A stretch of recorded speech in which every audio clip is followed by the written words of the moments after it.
On sait qu'il n'est jamais très simple de se reconvertir, de changer de voie professionnelle. Mais c'est peut-être encore plus compliqué lorsqu'on a été une star du cinéma X. Comment on arrête?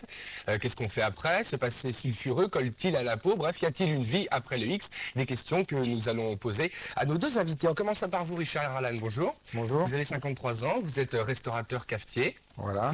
Alors, Richard, vous avez fait une longue carrière dans le cinéma X. Vous avez fait plutôt, vous avez traversé l'âge d'or du cinéma Absolument, pornographique. Vous aviez un surnom, c'était Queue de béton. On va en parler. Ça, c'est la faute des journalistes. Ah bon, d'accord. Comment vous êtes retrouvé dans ce circuit, Richard?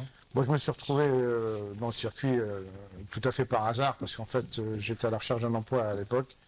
Et après avoir fait X démarches, c'est le cas de le dire, j'ai eu à l'occasion rencontré une amie qui m'a dit, étant donné que j'étais assez porté sur le sexe, bah, j'ai un copain qui cherche des modèles pour faire des photos, est-ce que ça te branche? Disons que je me posais pas la question avant, quoi. Et j'en ai parlé à ma femme à l'époque, puisque bon, j'étais marié, j'étais déjà père de famille, et donc on a décidé tous les deux de démarrer et de faire quelques romans photos. La première fois, c'était une catastrophe, c'était la virgule dans Les Misérables, hein.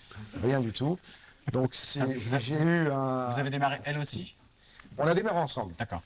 Donc ça paraissait facile, étant déjà que j'avais certaines prédispositions, disons.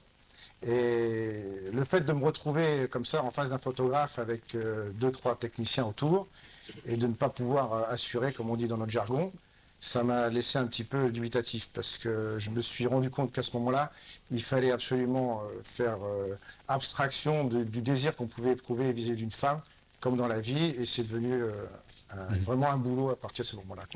Quand vous avez débarqué dans le cinéma X, On s'est mis au cinéma, c'est devenu, disons, dans la société, quelque chose de plus facile à aborder. Les gens sont beaucoup moins dans un ghetto comme moi j'ai pu l'être à l'époque.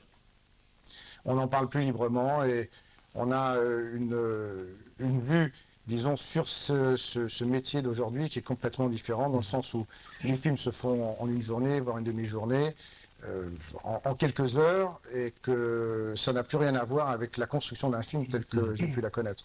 c'est vrai qu'à l'époque, le contexte était différent, puisqu'on en parlait avec Henri Gigou. Il y avait 420 salles classées X, aujourd'hui il n'en reste plus que 7, donc c'est la vidéo qui domine le marché. Mais en revanche, à l'époque, vous étiez beaucoup moins médiatisé que ne le sont les acteurs et les actrices aujourd'hui. Vous étiez connu quand même, vous étiez une star. Bon, le phénomène d'être une star, c'est une double vocation en quelque sorte. Mais en fait, l'âge d'or que j'ai pu connaître, c'était un cinéma dit traditionnel qui était toujours fait autour d'une équipe à peu près à l'identique. On était une joyeuse équipe de copains qui se retrouvaient très très souvent.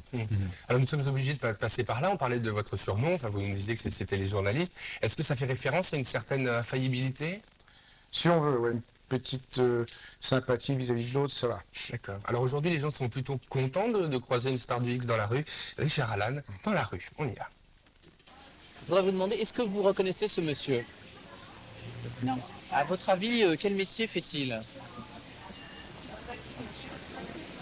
Il est dans la mode. Commissaire de police, pourquoi pas. C'est un homme d'affaires. Âgé de 32 ans, je suis ce qu'on appelle un homme normal. Enfin, presque. Est-ce que vous le reconnaissez un peu plus? Pas du tout.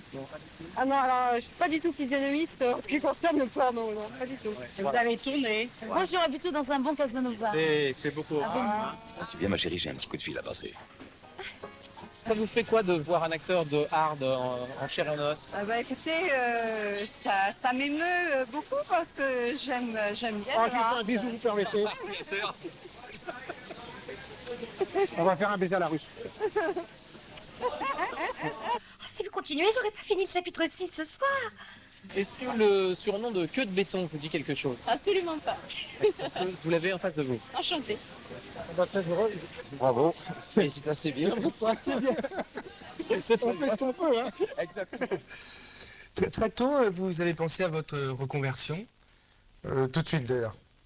Parce que je me faisais pas d'illusions, j'avais pas du tout envie de faire une carrière dans ce métier, enfin dans le cinéma en particulier. casting, j'ai fait de la production, j'ai fait de la distribution. Après, j'ai monté une société. De carrière assez remarquée, vous avez arrêté de tourner en juillet dernier. Vous avez tourné combien de films en tout? 50 ou 60.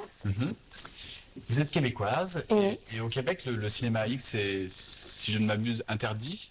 Interdit. On n'a pas de production et c'est une question de jeu de mots, mais oui, c'est interdit. C'est pour ça que vous êtes venue travailler en France? Oui, et puis loin de chez soi, c'est l'aventure, c'est tout ça. Mais il faut dire au départ qu'une fille, c'est prétentieux peut-être de parler pour les autres, mais pour moi, il faut avoir un grain qui ne va pas déjà. Il faut avoir besoin de prouver quelque chose, il faut avoir besoin de laisser une marque.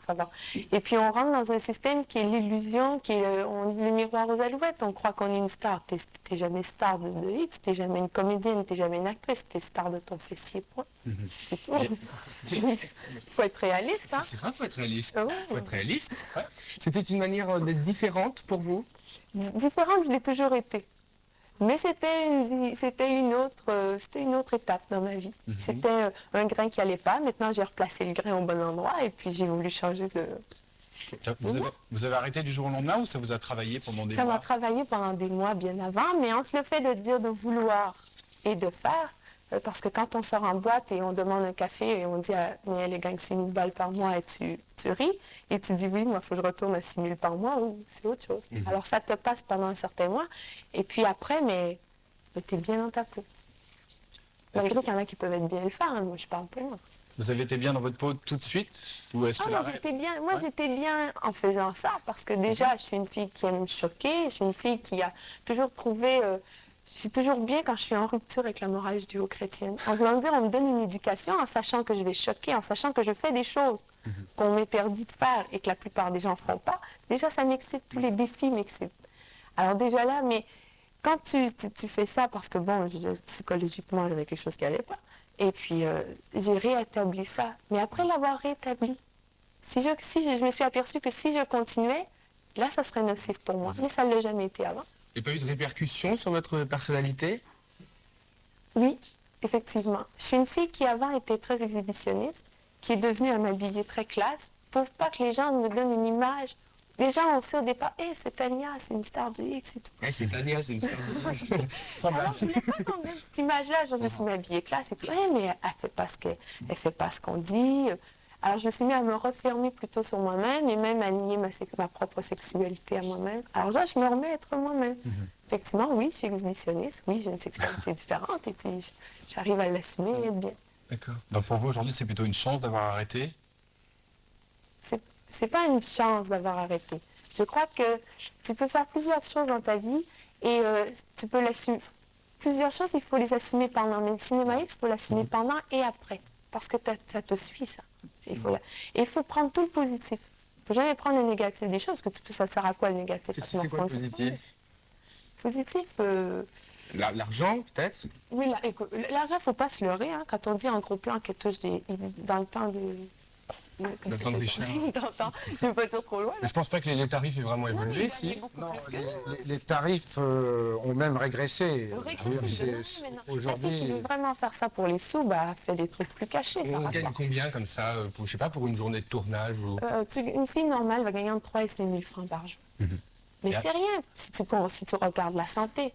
Ta santé, tu la mets en jeu. Au début, c'était inconscient. Excuse-moi, mais tu risques ta vie pour 5 000 balles ou 6 000 balles ou 1 500 balles, comme moi j'ai pu connaître. C'est une inconscience parce que tu ça le devient fais un pas peu pour dangereux, quoi.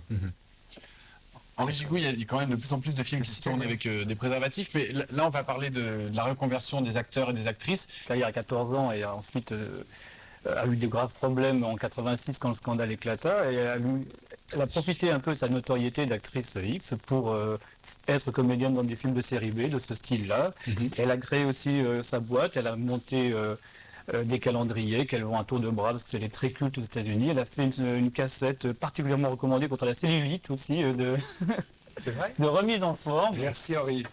Et puis, grâce à John Waters qui l'a embauché pour tourner aux côtés de Johnny Depp dans Cry Baby, sa notoriété n'a fait que continuer. Et maintenant, c'est une actrice qui pèse autour de 300 000, 500 000 $. Une autre actrice dont la carrière a fait rêver aussi beaucoup de monde. C'est la Ticciolina, qui était une petite Hongroise qui est venue avec son baluchon en Italie et qui, de fil en aiguille, a réussi à se faire élire au Parlement italien comme députée du Parti radical, et avec un argument choc contre la censure et pour la réouverture des maisons closes. Bon, ceci étant, ensuite elle s'est mariée avec un grand artiste contemporain, Jeff Koons. Et malheureusement, à la suite de tout ça, à l'époque du porno, qui se faisait appeler Catring, c'était un pseudonyme assez facile à comprendre. Oui. Et pendant qu'elle faisait des films X, en même temps, elle répétait déjà avec un groupe de rock qui est devenu les Rita Mitsuko et qui a eu le succès qu'on sait. C'est pour ça qu'elle a arrêté, parce qu'il était évident qu'on n'allait pas continuer dans ces conditions-là. En revanche, elle a eu des soucis avec les gens qui ont voulu exploiter le nom de Rita Mitsuko pour exploiter en vidéo les cassettes avec elle. Ça l'a pas beaucoup, ça lui a pas beaucoup plu. Comment expliquer en quelques mots que les acteurs et actrices de X sont de plus en plus starifiés? Alors, curieusement, pour être directrice d'une entreprise d'immobilier, maintenant c'est un peu différent. Les actrices ont d'abord un objectif, c'est de se faire connaître. Donc elles font des films dans lesquels les films ne coûtent rien. Oui, c'est des films tremplins. C'est-à-dire qu'on met autant d'argent pour faire la publicité que pour faire le film lui-même. Et en fait, elles utilisent leur nom pour pouvoir faire des spectacles à travers les États-Unis. C'est monter des numéros de téléphone érotiques, des lignes sur Internet, en France sur Minitel. Mais maintenant,